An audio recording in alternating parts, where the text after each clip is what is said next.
મોટી સંખ્યામાં લોકો હિન્દુ સનાતનીઓ લોકો જોડાયા હતા અને સાથે સાથે છેલ્લે રામ મંદિરની અંદર જઈને અમે મોટી મહાઆરતી કરી હતી, તેમાં પણ લોકો ખૂબ મોટી સંખ્યામાં જોડાયા હતા। સાથે સાથે અલગ અલગ સંગઠનોનો પણ ખૂબ સાથ સહકાર મળ્યો છે। એમાં શ્રી રાષ્ટ્રીય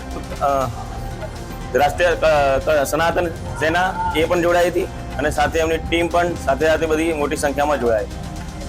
આ બાબતે ખૂબ લોકોનો સહયોગ મળ્યો છે, તો આવો નવો સહયોગ અમને મળતો રહે અને હિન્દુ સનાતન સેના અને સાથે હિન્દુ એકતા તમામની એકતા બની રહે। એપીએમસી માર્કેટથી રામજી મંદિર સુધીની શોભાયાત્રા હતી, તેમાં દરેક હિન્દુ સંગઠન જોડાયા હતા, તેમજ મોટી સંખ્યામાં લોકો ઉપસ્થિત રહ્યા હતા।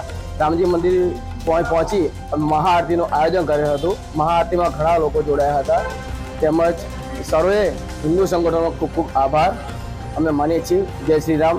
એપીએમસી જૂના માર્કેટથી રેલીની શરૂઆત થઈ હતી, ત્યાંથી અલગ અલગ વિસ્તારોમાં રેલી ગઈ હતી, ત્યાંથી આવીને રામજી મંદિરે આવીને અમે મહાઆરતીનું આયોજન કર્યું હતું, મહાઆરતી થઈ। અમારી તમામ માહિતીથી અપડેટ રહેવા માટે જોડાયેલા રહો S9 ન્યૂઝ સાથે।